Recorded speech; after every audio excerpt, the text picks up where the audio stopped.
What is up, everybody? It's Dr. Vibe here, host and producer of the award-winning Dr. Vibe Show, the home of Epic Conversations, and I'm the host of Epic Conversations, 2018 Innovation Award winner, 2020 Best Podcast News Award winner given out by the Canadian Ethnic Media Association.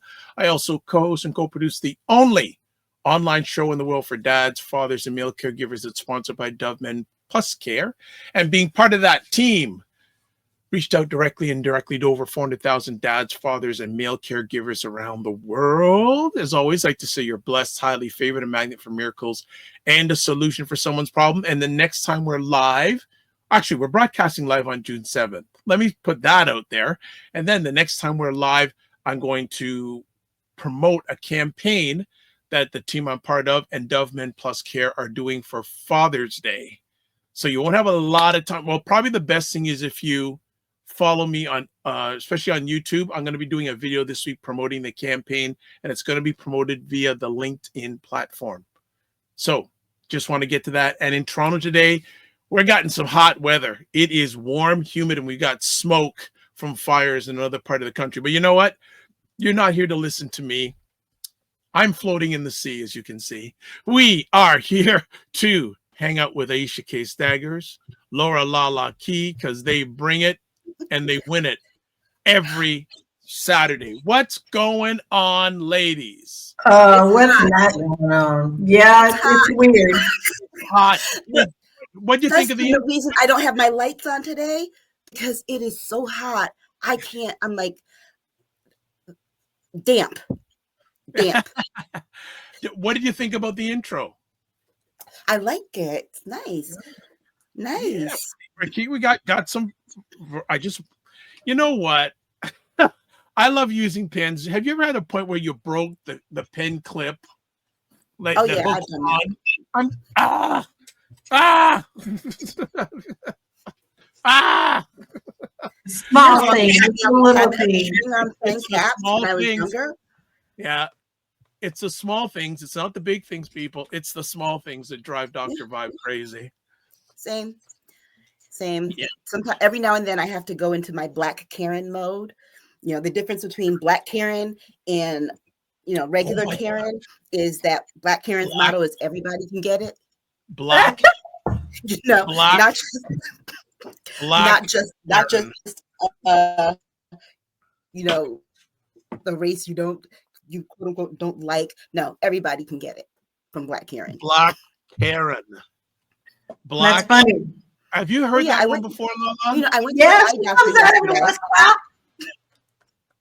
I said that to her several times. I got to become Black Karen. Okay. I went to the eye doctor yesterday. But listen, I went to the eye doctor yesterday, and I know how a contact lens exam is supposed to go. I've been doing them for 35 years.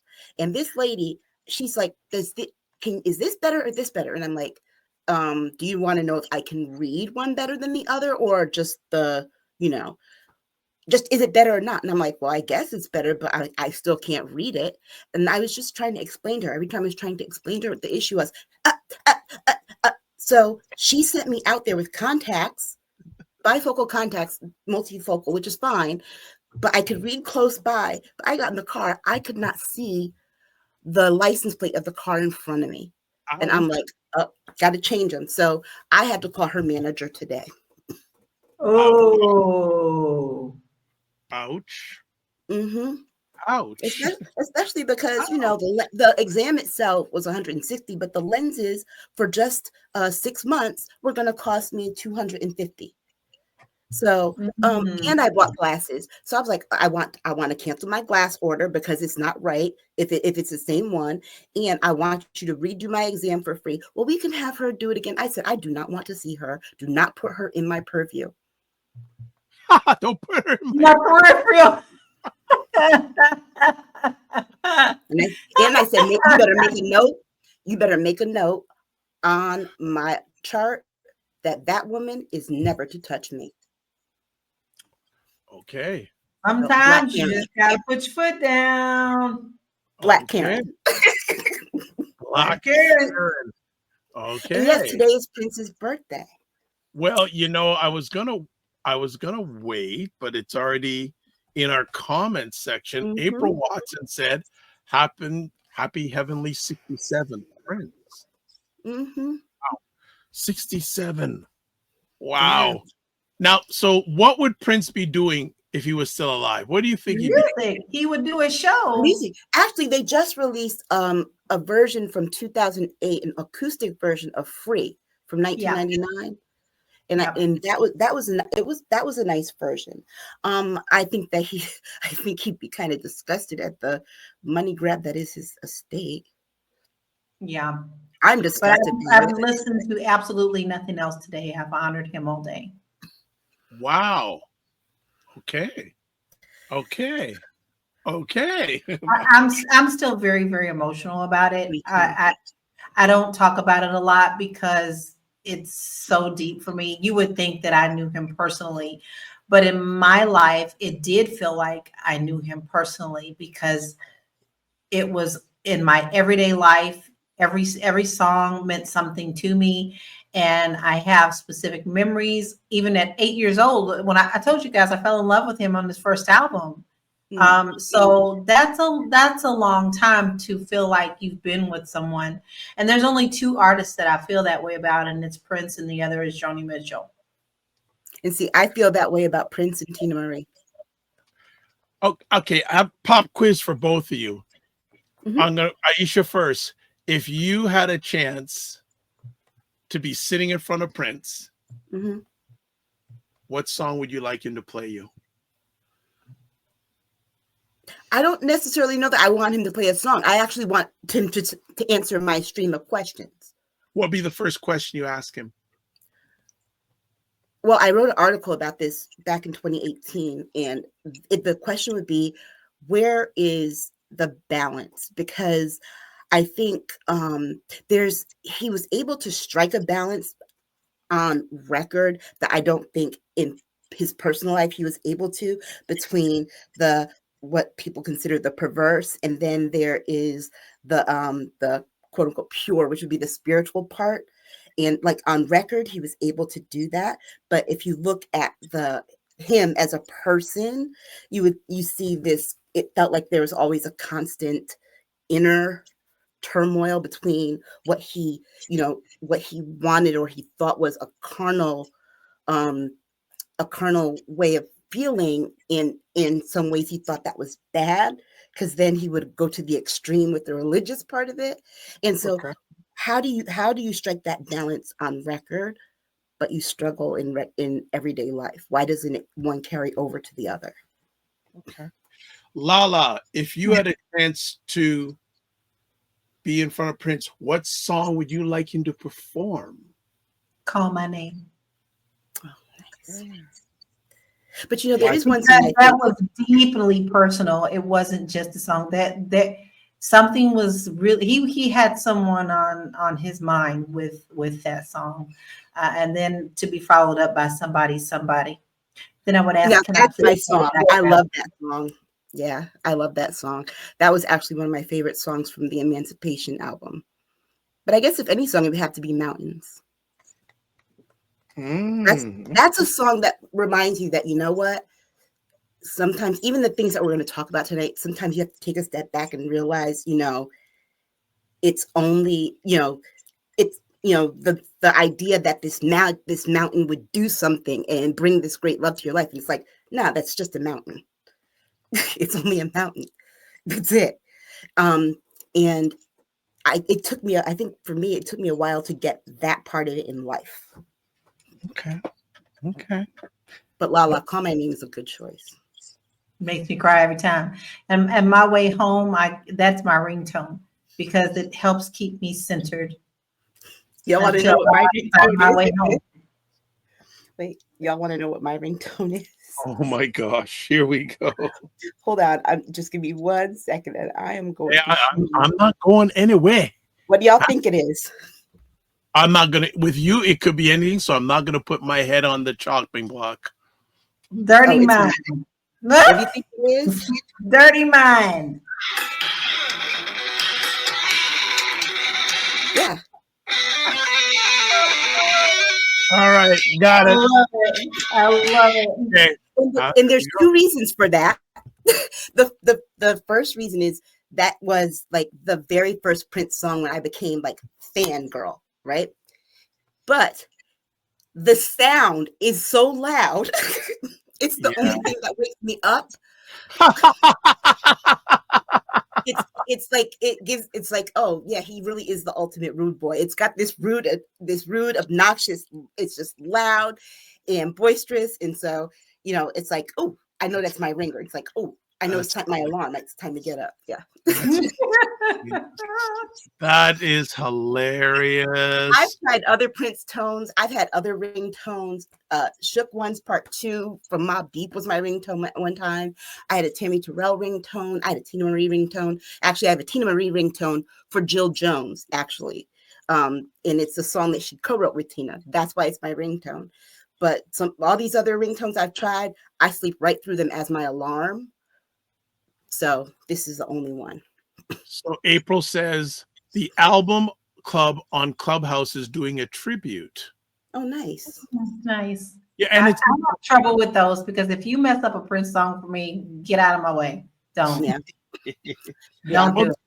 I think they're playing. I think they're just playing his music though, in that. But I've seen people. Oh God, I've seen horrific covers of Prince songs, starting with his sister Sharon. I can't. I really can't. I just turn them straight off. And you want to know a crazy fact about me and the Prince song is I don't even like it when Prince does Nothing Compares to You. The only version I will listen to is The Family. Yeah, The Family. And I was blessed enough to have them sing that just a few weeks ago. I got to stand in front and hear them sing that song. And that's on my bucket list. It was on my bucket list. I actually did get to see Prince for Mother's Day 2004 on the Musicology tour. That was my Mother's Day gift for my daughter's father. It was the nicest gift he's ever given me. Probably the nicest thing he's ever done for me, period. And that says a lot in knowing somebody 25 years. Yeah.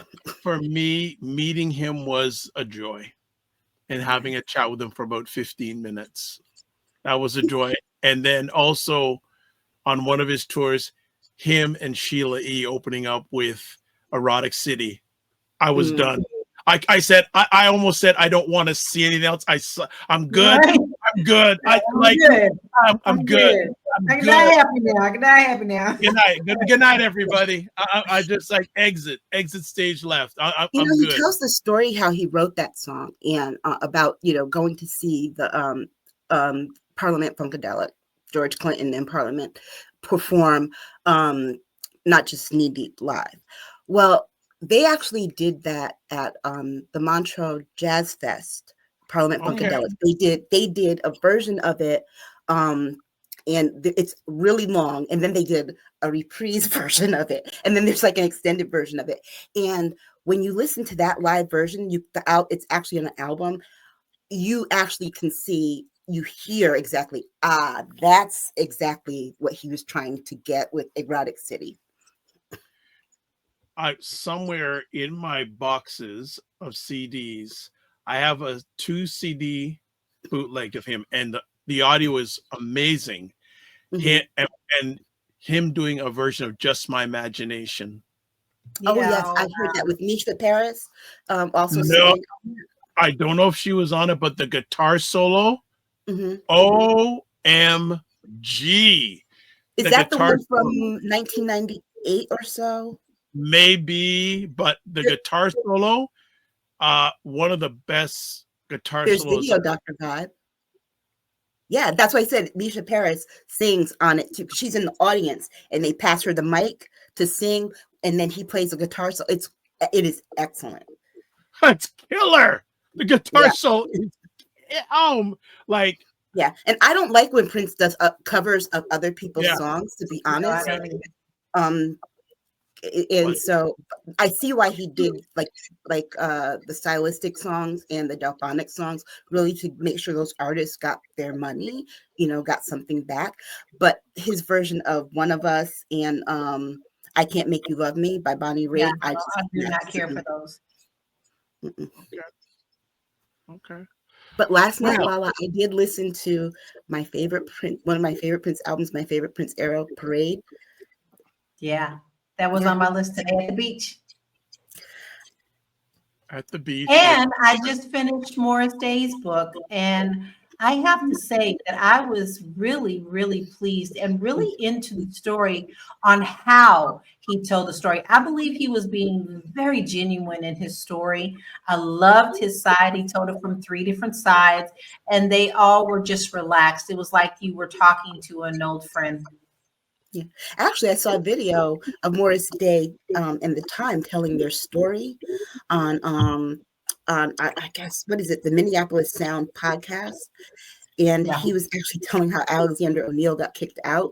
And it was a really good video. It's really good if you get a chance. It was good. I saw it too. I saw it today. You know what? He was also a good interview. Jam and Lewis.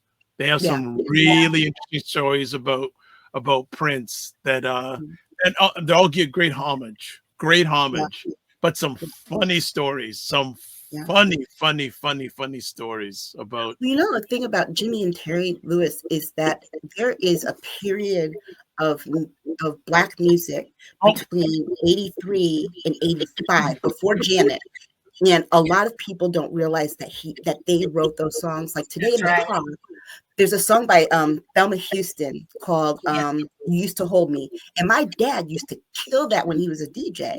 And I've always known that song. It wasn't until recently, and I was listening to it. I'm like, why do I feel like this is a Jimmy and Terry song? And so I went and looked, and it was. You know, they made. I think there was a time when it came to R&B music, it was 2 sets of producers. Mm-hmm. Jam and Lewis and LA and Baby. That's it. That's it. And if actually there's a third, because the third would be Teddy Riley. Yes, that was your Jet Swing era. Yes. Cannot forget Teddy Riley. Yeah. Can you imagine? Could you think about the total amount of albums or CDs those 3 producers have sold? It's astronomical. And you know, I actually went back and looked for 1987-ish, I think it was 1987, the R&B chart. If you look, the majority of those songs it's those 3. That's it. 88, 87, those 3. I mean, they were. And actually, one of the best remixes I've ever enjoyed was, and I've said this a few times in the past, the Teddy Riley remix of Gene Child's "I Don't Want to Fall in Love." Actually, you know what? There are 3 remixes that Teddy Riley did in that same period that I love. It's that one. Then there's the of course the SWV remix of Right Here, the Human Nature remix. Yeah. And then oh gosh, it just left me. What was the third one? Oh, that group that he had today. Yes. Girl, I got my eye on you. That beginning with the keyboard, it's like, oh my God, Teddy, you played that. But what a lot of people probably don't know is, guess who produced The Show by Dougie Fresh and Slick Rick? Teddy Riley. Wow. He's been doing it for a long time. His story is actually really interesting. Yes, he went bankrupt. Yeah, but he was living in the projects when he did Keith Sweat's Make It Last Forever album, and he only got paid $3,000 to do that album. Come on. Yeah. Now, I will say about Keith. Okay, Regina's a non-singing brother, but Regina says he is talking about a guitar solo in the late 80s after a show in New York City. The lights were off, and the Mika vocal solo was in England during Love Sexy. Regina says also, sorry, the solo was in 1988 Netherlands. Okay. April says, Call My Name was written for Manuela. And Regina says, I wish you wouldn't have told me that. Yeah. That's why I didn't say anything, because I didn't want to ruin it for you. And then Regina says, somebody give me the Men in Black pen, please. Okay, all right. And then the the Walamala says, why and how did he go bankrupt? Too much time here, but I remember it actually got His profiled. manager, Jim Griffin, basically stole the money from him. But I'll tell you something. It kind of it was kind of like karma, because the lesson that Pharrell says he learned the most was from Teddy Riley taking the saxophone riff from Rump Shaker and not crediting him. Yeah, and it was He such did a to, Pharrell, with his Teddy, manager. Teddy Riley going bank was actually featured on a CNBC series in the American 80s. Greed. There you go. Yep. Because somebody also tricked him into investing in something, and then his studios burned down in Virginia Beach. Oh, it's a deep story. But if you find that American Greed episode, look it up. It's a good one. Yeah, and Teddy on American Greed. Mm-hmm. Yeah. I missed that episode, and I always thought I watched all of them. Yeah, Mm-hmm. No, it was on American Greed. Yep. Jennifer Lewis actually has an American Greed episode too, from the boyfriend that she had that was a scam artist. Whoa, I missed that one too. Yeah, the Walamala says, can't trust these managers. Tyson's manager, I think, Don King. Of course, don't even go to Don. Don't even start with Don King, please and thank you. Don't even all we got to say about Don. That's all you need to know, right? Done. Yep. No, but Teddy, right? And Teddy posts on Instagram every once in a while, and he did a post recently, and there was a non-melanated young man that was singing. What was it? Remember the Time? It sounded so much like Michael Jackson. You would, if you would close your eyes, thought it was Michael Jackson, but it was this young, I'd say probably early 20s, and Teddy was playing his keyboards and I just going, he still got it. Yeah. Well, one last Prince trivia before we go. Yeah, we do have to take a break eventually. Yeah. Prince did make his foray into New Jack Swing. He was successful with one song. What was it? And he did not record it. Lala, answer? No, I don't got it. Got me on that one. Round and Round by Tevin Campbell. Oh, and I love that song. Tevin Campbell. Wow. Yep. Because the version that everybody knows really is the New Jack Swing version, remix version. It's not very much remix, but it's remixed enough. Yeah, that was the one. And New Jack Swing. Jeez. New Jack Swing. And again, has never been duplicated. Nope, has never been duplicated. And the other thing about New Jack Swing that was so great, it really was that first foray into blending R&B and hip hop in a very seamless way before artists started just having the features in there. So it really was a special period.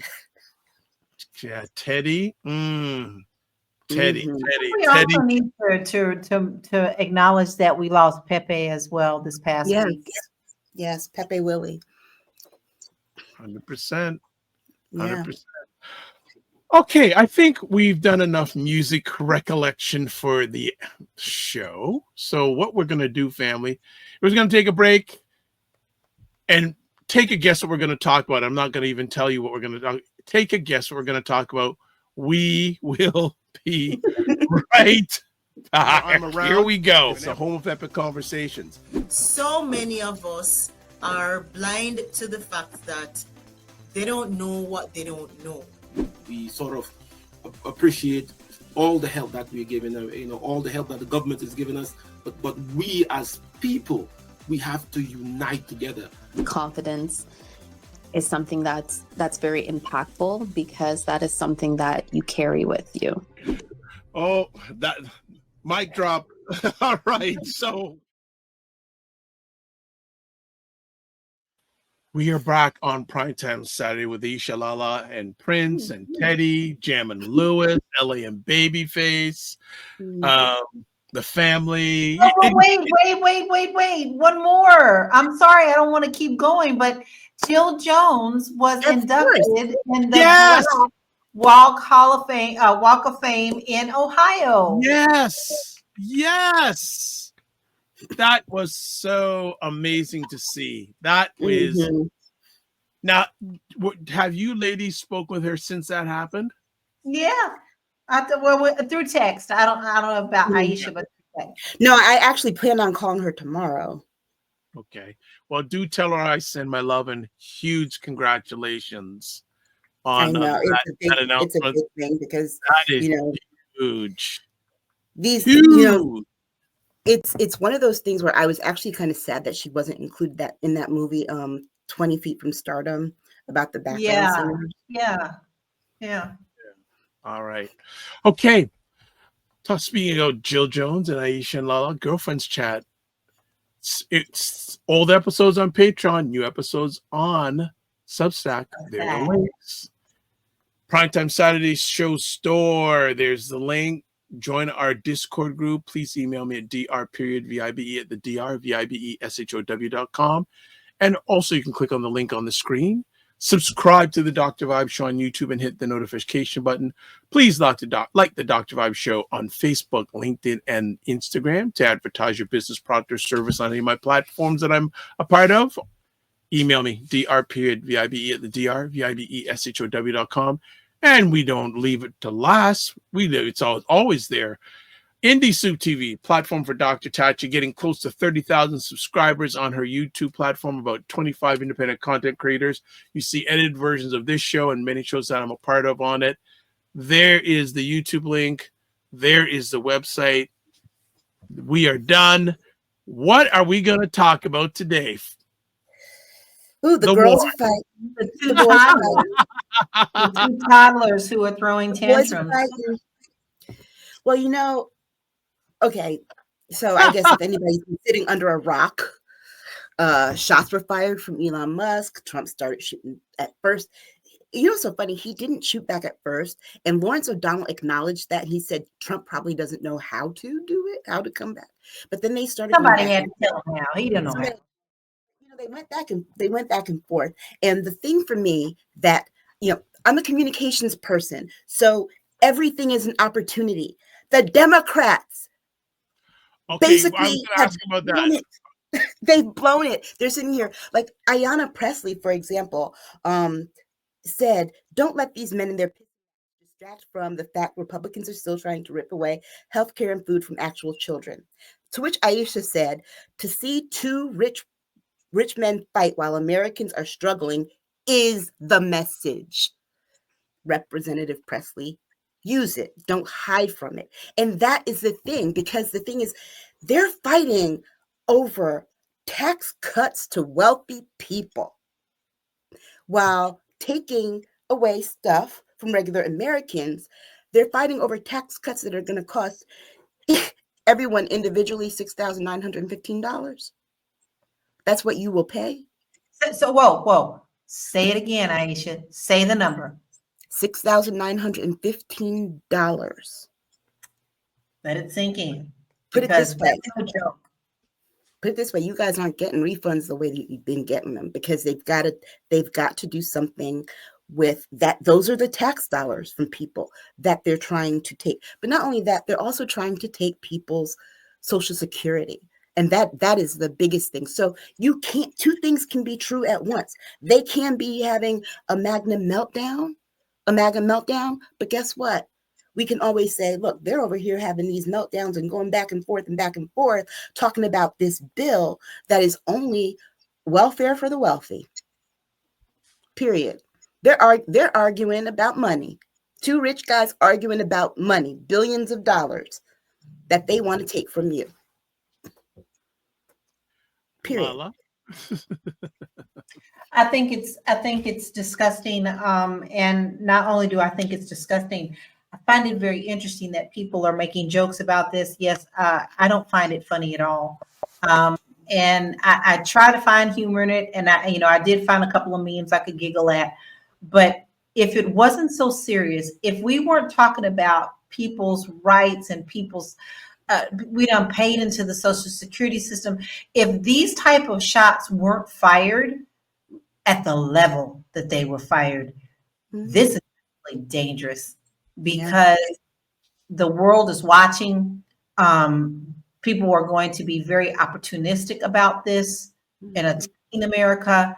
The kooks are always going to be the kooks. I don't ever pay attention to them because they're going down that cross. Whatever they're going to do, they go down that cross. But when Musk came out and he beyond made it personal by stating what we already know. I mean, they were both stating things that we already know, and we've already been telling you, and we're all going, and right. And what, tell us something we don't know, right? But I think Musk is at the point that he will. Anytime you invoke Epstein files, you ain't playing. And I'm gonna tell you right now, he better be watching his back, son or no son, as human shield. Trump already said it today. He already said today about investigating him, and Steve Bannon is out there investigating him, deport him, all this other stuff. But here's the thing: make no mistake, Democrats, you do not agree with Elon Musk. The bill is bad, yes, but again, two things can be true. The bill is bad, but not for the reasons that he thinks. He's upset about his money and his investments and his contracts with the government. Billions of dollars that Trump talking about, well, if we got rid of his contracts, we could afford the bill. But guess what? But here's the thing. You're still not talking about cutting his contracts to fund the tax cuts. Exactly. That's personal vendetta. That's just okay. Let me show you who really is powerful. That's all that is. That has nothing to do with you. All right. And all these people talking about, oh, finally, ain't no finally, because it ain't about you, and it never was about you. You always are going to be a half freaking not. So keep that clear. And don't let this put this smoke screen up about this. You better be clear about why they're fighting and what that means for you. It absolutely means nothing for you. That's only between them two. And here's the thing: if it really was, off camera I mentioned Black Karen. If it really was a Black Karen moment, if I was doing this as my Black Karen self when I get that way, first of all, I'm not going to just fire shots and threaten. Okay. I'm actually going to do. And so Elon threatening, oh yeah, I'll just take my thing and go, right? I'll just take my spacecraft and go, which means, remember, there are still 4 people up in space that are stranded till the middle of this month. Don't forget that. So they would be stuck up there, and we would have to rely on Russia to bring them back. Russia, which Trump would be more than happy to do. Remember that. But that means Russia they'd be in all of our stuff. But here's the other part too. Elon Musk, we're all his hostages. Because remember, he has all of our information. All he has to do is say, well, you know what? I'm going to release everybody's information. Period. He already has. Which he already has. But I don't mean, but here, when I say everybody, don't forget, he also has Trump's information, his tax information. Because he helped, not only that, he also helped in the White House. And he said it. He came straight out and said it. If it wasn't for me, you wouldn't be in the White House. Exactly. What did we tell y'all? That's the thing I was going to go to next. Here's the other reason why this is so important, because Musk let something slip out, and Trump responded in the way that you expect somebody who knows things were rigged. When Musk said he wouldn't have won the White House, Dems would have won the House, he gave specific numbers about the Senate race. How do you know those numbers? How? And then the first thing that Trump said was, well, I would have won Pennsylvania. I did win Pennsylvania without him, but I would have won without him anyway. Notice he pointed at a swing state. And that was the first swing state that they called for him before the polls closed. Remember, and Aisha and I were like, what? We were like, I did the math. I'm like, this doesn't make sense. Why did they call Pennsylvania for him when the polls haven't even closed yet? So yeah. And I suspect that some of those results that were being tallied were being produced and given by Trump. Because Elon Musk, because guess who has the satellites?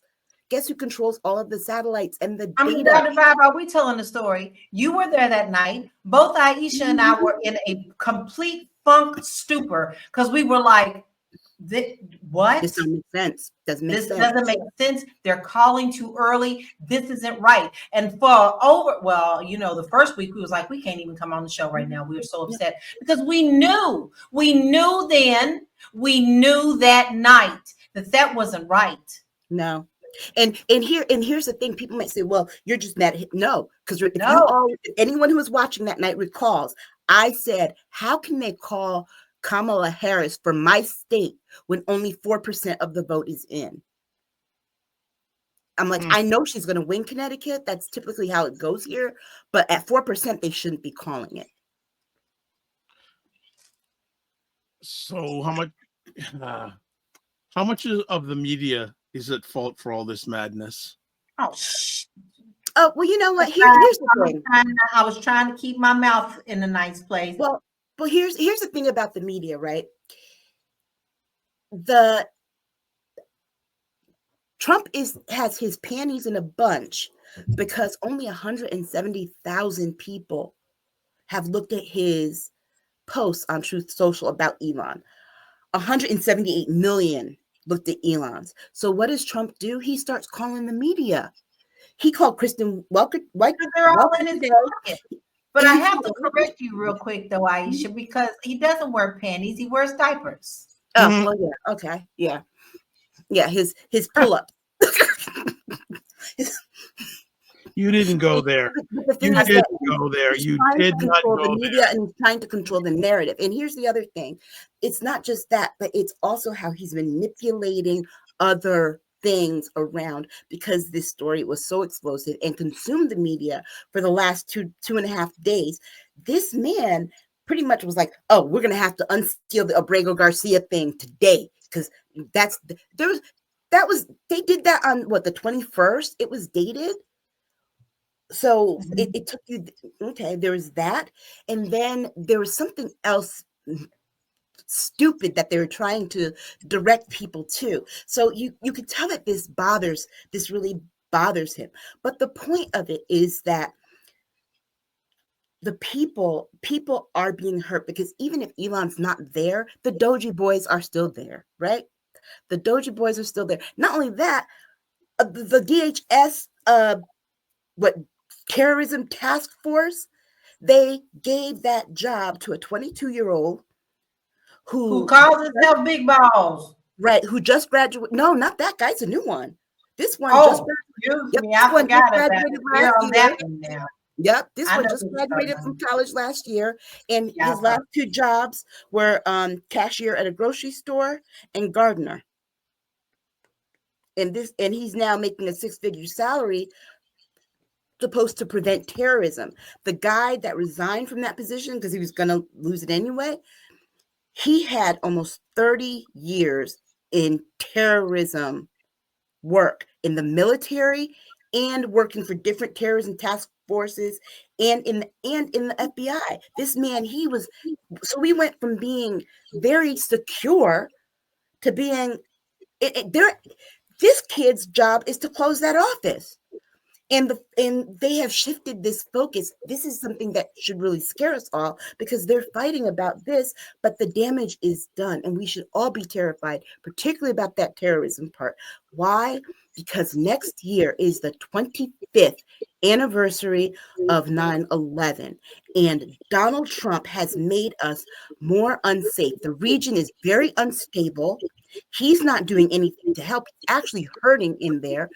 But they have shifted the majority of the FBI and all of our federal law enforcement's job to focusing on immigration. 45% of the FBI's budget is being directed to immigration. And not only that, but DOJ just sent about 10,000 more people who are not working on other cases to focus on immigration. And so, we talking about the border. He's so concerned about the borders. He's not worried about these threats that are already there. And I promise you, these numbers mean things to people. They did an attack on the 20th because think about it, the 25th, you're talking about kids who lost their parents are 25 years old. They're going to be 25 years old next year. The ones who were born after their parents passed. Yeah. So we're talking about they're upending everything. They both, the two of them together were toxic. They're toxic together. They're going to be far more toxic apart, because now Elon is going to weaponize his money and his relevance, and Trump is going to weaponize the government. And the people getting caught in the middle are the rest of us. It's like people have referred to it as a divorce, and the joke is, well, in the divorce, who gets custody of J.D. Vance? No, in a divorce, the kids are the American people sitting in the middle while the parents battle it out and cause irreparable damage.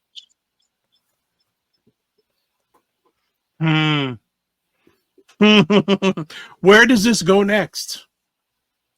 I don't think that they woke up. Listen, it's a roller coaster. We don't know what's coming next. This is our first time on this roller coaster with this bunch. Although we've been on the roller coaster with Trump before, it wasn't like this because it was a different circumstance. This time he's planning to play to win and stay. All right. So he learned what he was going to do on the first trip, but we are on this brand new roller coaster, and we do not know what's happening from minute to minute. And we never know what ball is going to hit us upside the head. That's where I am. We don't know. I mean, today the thing was that, well, if Elon decides he's going to start funding Democrats, we are going to investigate him for Yes. It's like, what? You're already investigating the Democrats' fundraising arm, which is ridiculous. And so if we want to see this, all the things that we're talking about, what does Trump do when he gets frustrated in these things? He starts throwing spaghetti at the wall to see what sticks. So then it was like, oh, I'm gonna investigate Joe Biden for using the auto pen thing that he himself has used, and then also admitted that there was an executive order or something that he didn't know about, but it was signed by using that auto pen. Well, I didn't sign it, dude. What are you talking about? Here's the thing is that this is the chaos within this country in the last 6 months, just on a platform for people to really see. They're airing each other's dirty laundry and going back and forth, but then they're throwing everything else into the mix of it. Exactly. And like Walamala said, then he's out here talking about, oh yeah, the real Joe Biden died and has been and the thing I said was like, oh yeah, like the real Prince died in 1984 after Purple Rain, and then it was a whole, it was a y'all talking about we're talking about Biden is crazy and dementia. What? Right. This man has off the rails from day one. Right. And it just shows you that, look, there's chaos in the House over this bill, there's chaos in the Senate over this bill, and then there's chaos in the White House over this bill, and it's basically just Trump and Elon Musk fighting. So what does it tell you? This bill is chaotic. Why? Because it is going to upend the lives of a lot of people, and they are playing with people's lives.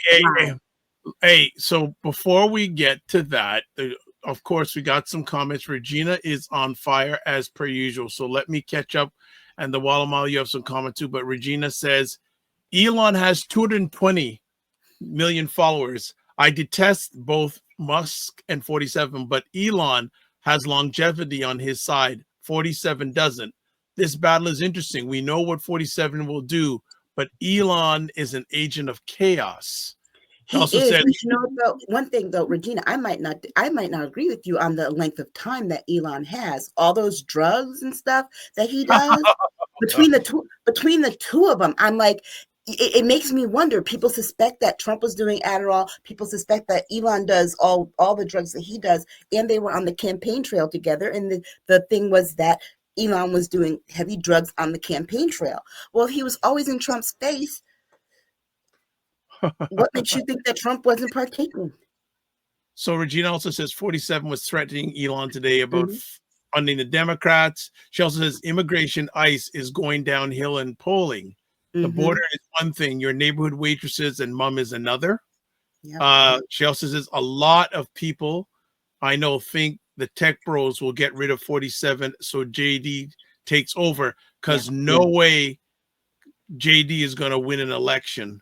But that's what we said, though, right? That the real plan, and that's the real plan, because remember, JD is a Project 2025 loyalist and will admit to it. Yeah. Guatemala says 47 claim he is a robot. Regina says, right, Matthew Perry died of a ketamine cocktail. I mean, if you look, that day, that last day that Elon Musk was at the White House, it was apparent that he was high. Oh my God. It's apparent he's high all the time, even at the inauguration. All the time. And you know, it's funny to me because those kinds of drugs and evil go hand in hand almost all the time. You know who else was on drugs like that? Hitler. Yes.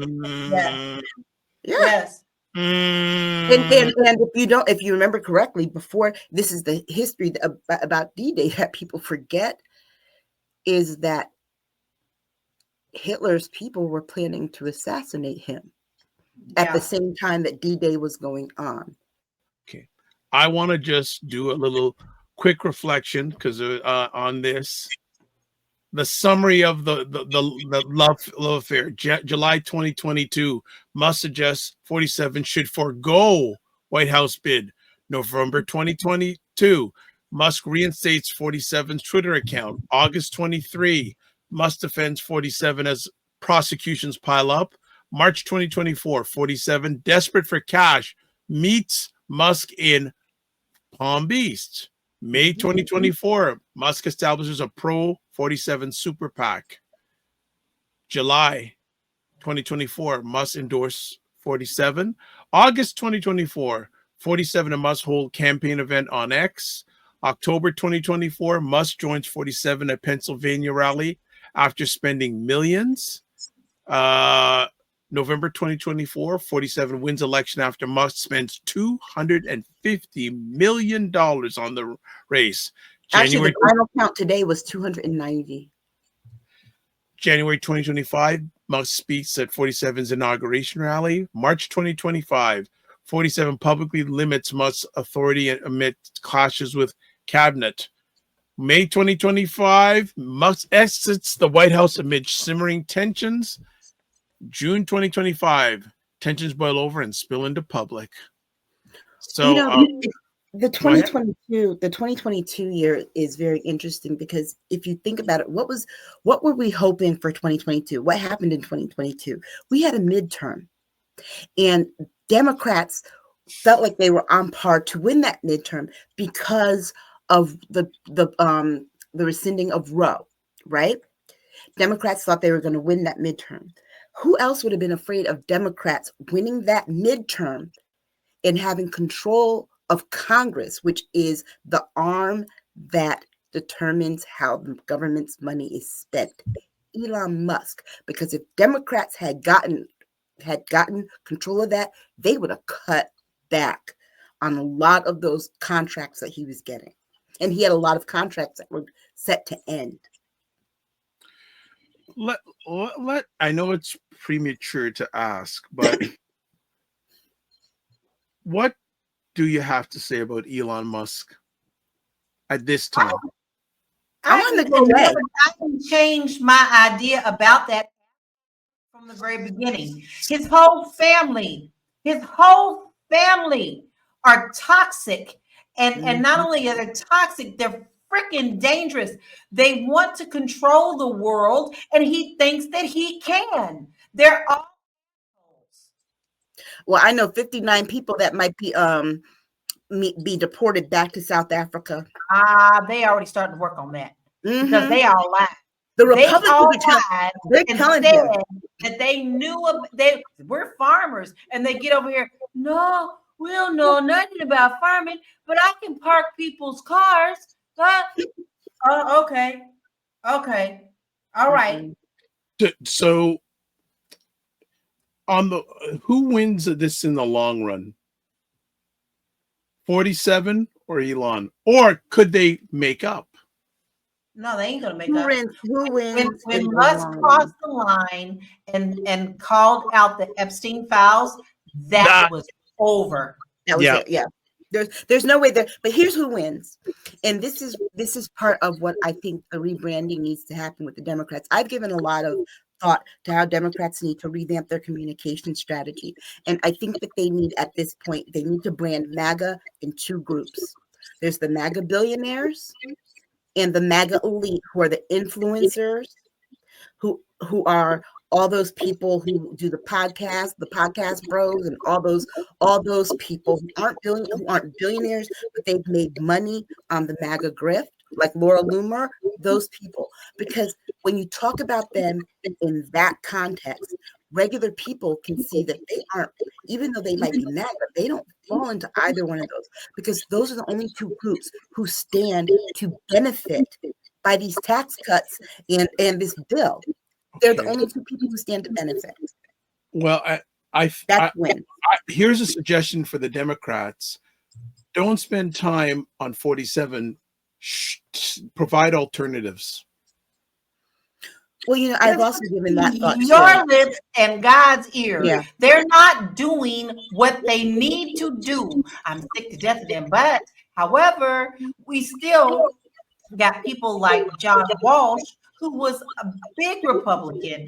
Now he's like, I'm done with y'all Democrats. I'm kind of coming over to your side, and I'm gonna need you to start getting your shit together because y'all are dropping the ball. David Jolly, former Republican congressman, is now a Democrat running for the governorship in Florida. Yeah, I just suggested the Democrats let the Republicans burn themselves up, but provide the American people. What would you do different from them? This is my suggestion. Stop attacking what's going on with the Republicans, 47 EMS. What alternatives can you provide? Yes. But here's the thing with that, Dr. Vibe, is that because everyone is so laser focused on that, the thing is that they're not talking about that. They're like, oh, we're above that. Well, guess what? That's where everybody is. So you start by just simplifying it. Like I said, it's two rich guys over here fighting because of egos. But at the same time, they're doing that. They're also doing this. And I think there's this, we've got to get over, we can just focus on one thing. Two things can be true and can happen at the same time. And I know this, the next Democrat to run for president has to have a spine of steel and has to be able to and ready to say and accept it and say, look, the one thing I definitely want to do is let hold on. What was that look from LaLa? Because I have a person in mind and I want her so bad I can freaking taste it. But I don't know if the public is like the general public. Now we know we're ready for her, but I don't know if the world is ready for her. My God, if I could have Jasmine Crockett. Who? Jasmine Crockett. No, she won't win. Let me have my little second of joy. I know everybody's just been taking everything from LaLa today. I'm like, hey, what did I do to everybody today? But you know what though? But here's the thing. I think the person has to commit to saying this administration, the cabinet, they have violated the Constitution. And we are going to look at the things that they have done.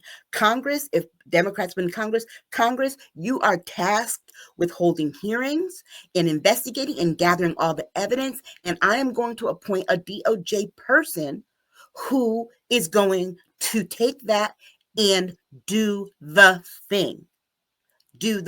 Because honestly, I don't see Democrats getting that invigorated over anybody in 2028 unless it's someone who's going to deal with the mess that's happening now, because a lot of illegal stuff is happening. Like, for example, we need to know who these ICE agents are. If you are an actual ICE agent or FBI agent, why do you have a mask on? And then Why is the party who had issues with people having masks on to prevent illness and death okay with people wearing masks to disappear people?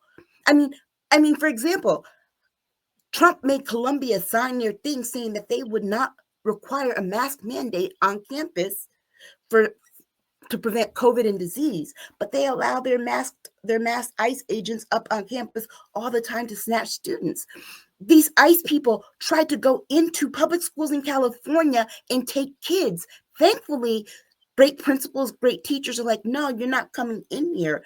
But we have, whoever it is has to say, we're going to investigate this. We need to investigate this. We need to investigate this. We need to investigate this, because trust in our government has been eroded. And the only way to bring that back is to say, nah, we're going to investigate this and prosecute people who broke the law. We're not going to slow walk it. We are going to do the investigations, and we're going to do this. Congress is tasked with getting the evidence, bringing it to us, and we do the case. Period. Right. It's going to have to be somebody who's like that. And that's why I say they've got to have a spine of steel. Regina says, and the tech bros hate the nutty tariffs. She also says, by the way, the big beautiful bill has 96 pages of policy included. So it isn't just a budget reconciliation bill, meaning it needs 60 votes to pass. LOL. If Elon starts a party for the Rogan bros and the tech bros, he could split the GOP in two. And she also says, personally, I think the Dems should borrow the AOC Bernie platform. It is simple and for the people. Basic stuff, stop pandering to big donors. I thought one of the most interesting things I heard this week is one of Aisha, I don't know if it's one of your favorite lady politicians saying she didn't read. Yeah. Here's the thing that Democrats can do now. All those Republicans are admitting to not reading the bill. Yep. Democrats, you have a YouTube channel, you have TikTok, you have all kinds of social media. Y'all need to read that bill to the people. It's 1,000 pages, but you know what? You divide yourselves up into your task, into your committees anyway, and say, okay, we're going to focus on the parts of the bill that focus on immigration. We're going to focus on the parts of the bill that focus on healthcare, that focus on Social Security. We're going to focus on the parts of the bill that focus on these policies with regard to presidential power. We're going to focus on this. And that is how they need to do it. Because guess what? People have an idea, but they don't really know all the things that are in it. And even more so, because guess who else is going to be paying attention to those little podcasts? The Republicans. Because guess who doesn't know what's in the bill? The Republicans. They voted for it, but they don't know what's in it. And then it's bad. It's bad when their constituents show up to town halls. And it gives me actual joy to see in the fact, not for the people, it gives me joy in the fact that the people did take their time to read the bill. So when they come to the town halls and they're quoting sections and going, did you know about section blah, blah, blah, blah, blah, blah, blah, blah, blah. And then all of a sudden he goes, no, I didn't read it. Boy, that speaks volumes, bro. You're not getting that vote next time. I want you to know that. And then the Democrats need to make up a list of all the politicians who admit to not reading the bill. Yep. They should have ads on that. And they need to attack. This is the thing right now. And you're right, Dr. Vibe. And that's my thing as a communications person. Every opportunity, every time somebody says something, make an ad, flood the zone with it. You know what? Their whole thing, like they're following what Steve Bannon said, flood the zone with chaos. You flood the zone with information. Every time somebody does that, you don't even have to have a message. Just replay the video and say, we told you. And then they just need to adopt a phrase that is easy and stick to it. That's why I say, call this bill welfare for the wealthy, because every Democrat has something different to say. Do you know what media has seized on? They have been calling this bill the big, beautiful bill. Why? Because Trump picked that and he stuck to it, and he told Every Republican, when you talk about this bill, it's the BBB, the big, beautiful bill. Keep going. You've got this Democrat over here calling it the ugly bill, this one over here calling it a disappointment. No, you all call it welfare for the wealthy. Welfare for the wealthy, period. And the reason I say that is because one thing that wealthy people hate and white people hate, being told that they're on welfare. You stain them with it. The same way that they have stained working class people, they've stained the elderly, they've stained Black people, Latino people with the word welfare. Turn it back on them. And Democrats start taking back our language. Take back stay woke and use it and say, yeah, you know what? We're woke. Because guess what? When you're woke, it means you're awake. It means you're aware. It means you know what's going on. Take back DEI. Baby, I ain't never abandoned woke. I advertise it. And it's so funny. I wore my woke shirt this week, and I think I had like 5 people going, amen, sister, amen. Yeah. So it was like, okay, we're still out here. We still are claiming what we know, what is right about woke. Right. People are not stupid. Only the kool-aid wants to try to make it, turn it into something that's not so go, like Aisha said, go turn that on them. It's wealthy welfare. Yep. And then here's the other thing too. Take back DEI, because we need to start asking the question, so why is diversity bad? And you start asking those people, why is diversity bad? Why is equality bad? Because equity is equality. Why is equality bad? Shouldn't everybody have equal opportunity to access things? And inclusion. Make sure inclusion is and here's the argument you make on inclusion. You know, inclusion is not just about people of color. It's not just about the LGBTQ people. But guess what? Guess who else doesn't feel included? All those white boys that go and shoot up schools. So circling back, why this battle between 47 is so important and the destruction left in the wake of this, it's going to be interesting.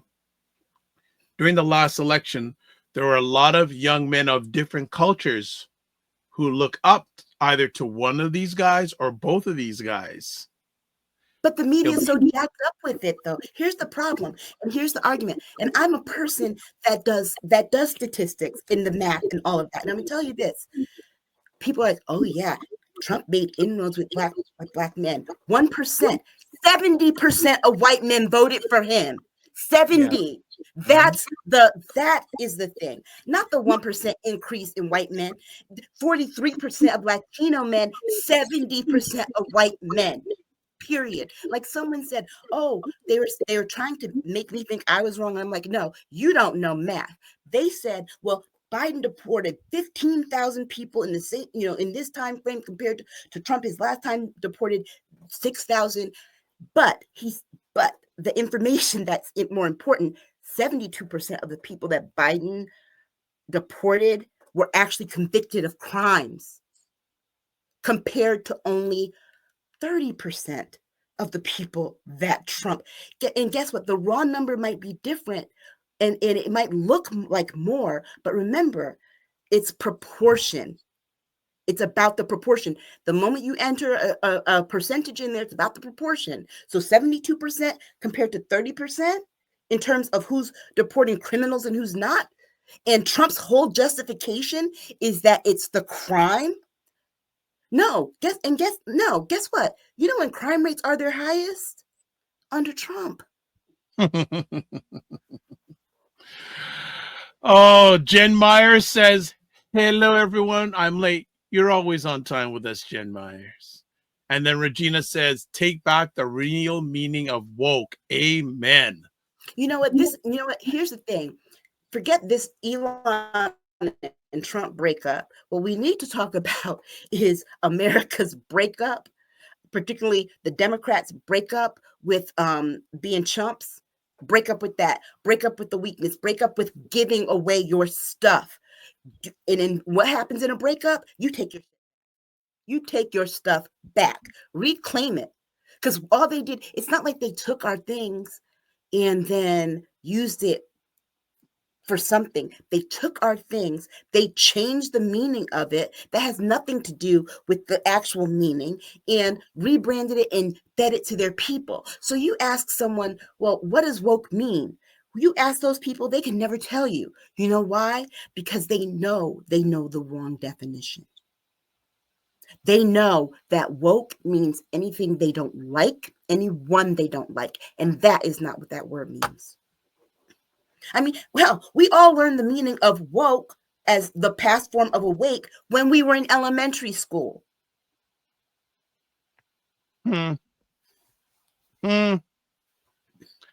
Lala, anything you want to add? I'm tired. I'm tired. Because it's a never-ending battle, and it's so emotionally draining. And to be very honest, when because Aisha's the one who alerted me that they were arguing, because I was like, you know what, I'm done. I'm not even looking at the news. I'm just not. I'm really working on myself, on how I can improve myself and how I can do that in order to help my communities. And I'm really, I need to let y'all know that Florida really pulled a fast one over Will and I on this special elections. We're not going to be able to get to vote because they have instituted how you need to drop off your ballots. You have to do all these new things now where we can't get our ballot in fast in time enough because we travel a lot. Yep. And so we're traveling, and I this week they hit us. So when I say I'm tired, I am tired because I'm constantly mentally trying to think, what do I have to remember? Where do I have to go? What do I need to do? How am I being a good citizen? Oh my God, so at that last point, when we heard about this argument that's still going on, and believe me, this is not going to be the last of it. I didn't have the mental capacity to even wrap my head around it because I'm exhausted. So for people who are watching live on the Dr. Vibe Show YouTube channel, I love the engagement of the audience. So I got a poll. Who will win the 47 Elon war? One fourth option. Which that? The billionaires and the elites. Okay. I think that's wins. Okay, so 47, 1. Elon, 2, not sure, 3. So Regina, you gotta put you gotta press a number, then enter. So either 1, there we go. So far they say Elon, the family says it's gonna be Elon. We'll keep a track of that, and that's anyone who's watching live on the YouTube channel. Well, anytime it seems that it's going to look like Elon's winning, Trump's just going to deport him. Regina says, the breakup song, Why Don't You Call Me Anymore by Prince. Yeah. Oh, my God. You know what? That's what somebody asked Trump today. Are you going to call Elon? No. I don't want to call him. Of course, they're like Lala said, this is done. The moment that he brought the Epstein thing, done. But interesting. What's the gentleman?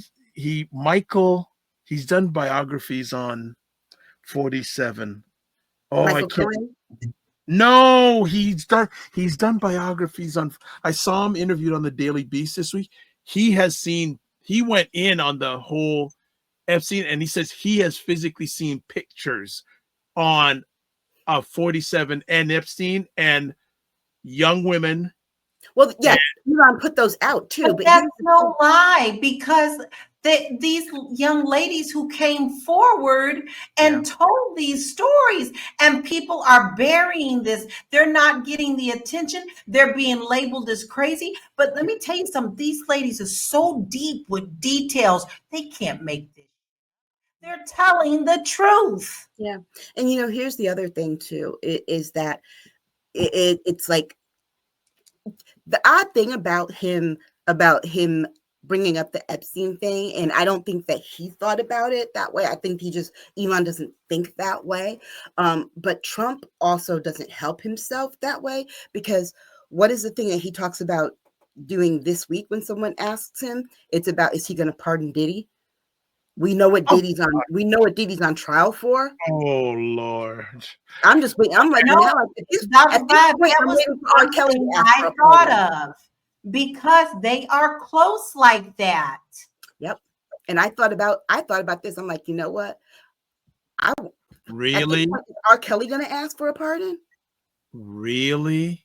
Oh, Yeah, he wow. said- No, he it's said- not he said, a "I joke. couldn't do it, Like no." he was constantly around him in New York City. Yep.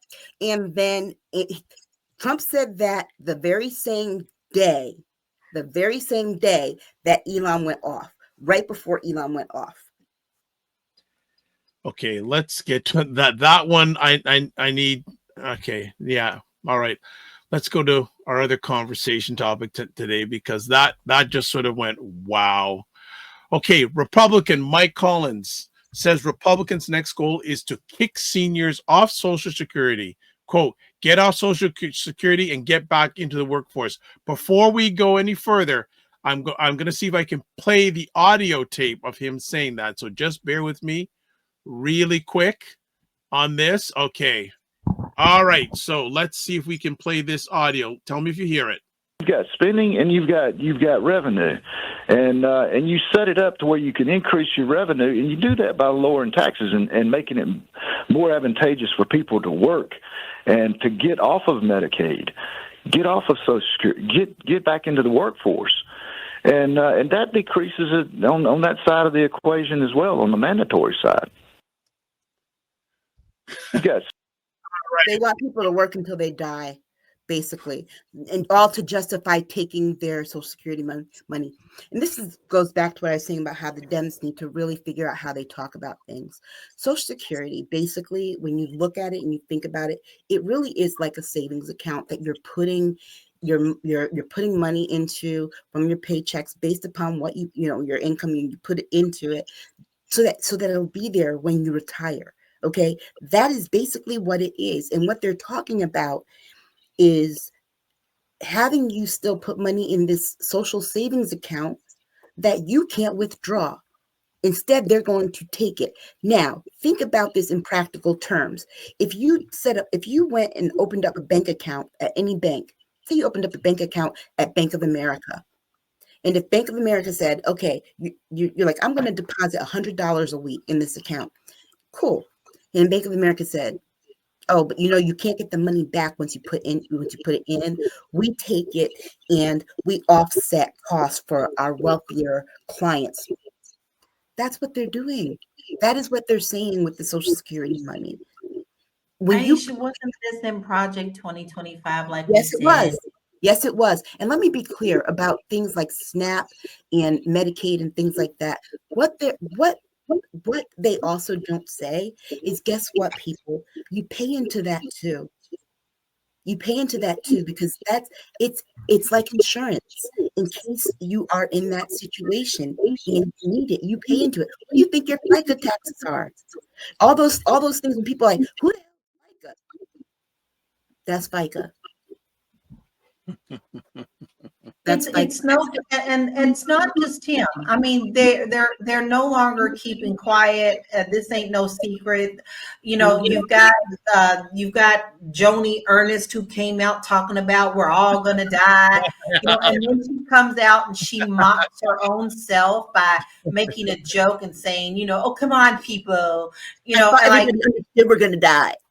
Girl. Yeah. So I mean, it's just too heavy. It's just too heavy, but it's all in Project 2025. Go on and get your handbook out, because we told you. Yeah. and this all the people who would have voted Democrat and said that they just couldn't because Genocide Joe and Genocide Kamala. Have y'all been paying attention to what's going on in Gaza now? Trump's president now. It has gotten far worse, to the point that they have people rioting and looting because they are not getting food. People are starving to death. Babies are starving to death. The violence has escalated even more than it was before. I was reading about a little girl who had to get a double amputation without medication, without pain medication. So you know what? Miss me with that. All right. Let's end it off with that. A few quick things. If you are watching this live on the YouTube channel, my YouTube channel, The Dr. Vibe Show, love to do a quick poll. would love you to rate today's show between 1 and 5. 1, 5, it was out of bounds. So from 1 to 5, if you can do that in real time, we would appreciate that. So one other quick thing I'm going to add in regards to the bill, the whatever they want to call it. One of the provisions that a lot of Republicans haven't read is the whole thing on AI. So Right. government staying. Now, isn't it interesting? The same party that wants to rule over women's bodies Mhm. and other things, they don't want to touch AI. Mhm. Well, I'm well, We're standing the inauguration. mhm. They all were up there in line. Mhm. Yep. And then and don't forget, look at who is donating to these Republicans that There you are go. voting. There Look you at who go. their donors are. Follow the money. All right. We're leaving it at that. As always, want to say thank you for the ladies for giving the most precious thing they have to offer, their time today.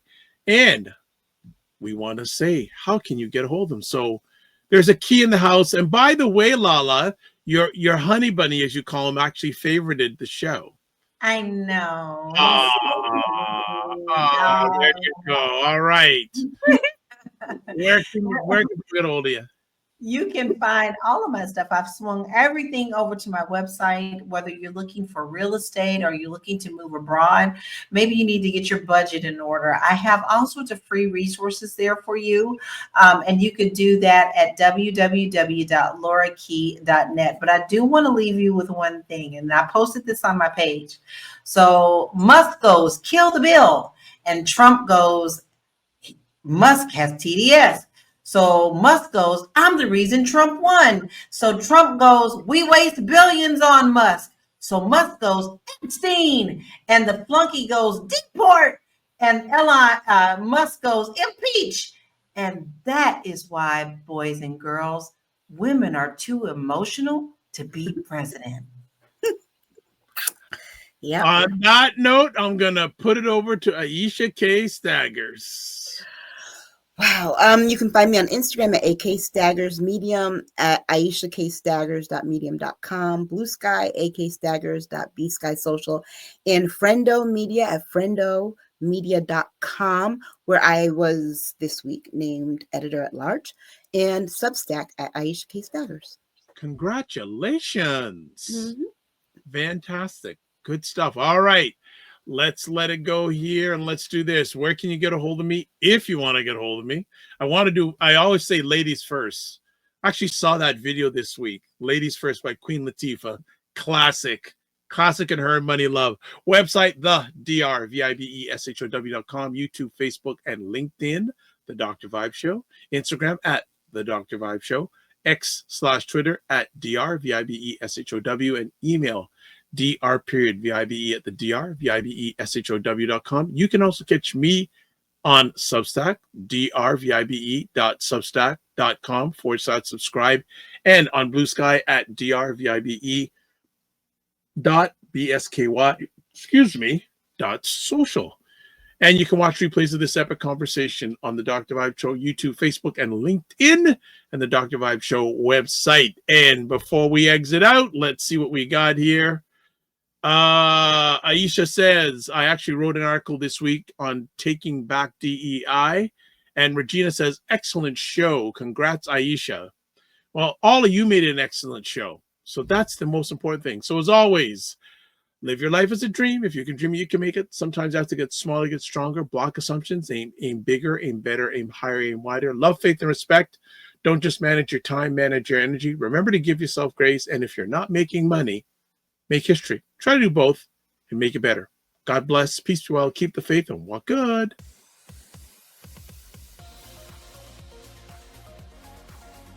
To understand how afraid I am of any member of the rodent family that's down to squirrels and chipmunks. Okay? I cannot stand all members of the rodent family. Rabbits, bunnies, no. What else is going on that day? I mean, is there something we're supposed to be doing? Why are you going there? Why are you going there?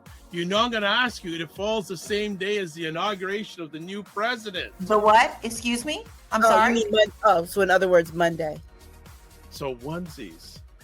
Now, folks, don't ever think you're going to see us all on a show with onesies on. Don't do that. You might see me. You might see me. You'll see me and you'll see me and Lala because we oftentimes wear ours.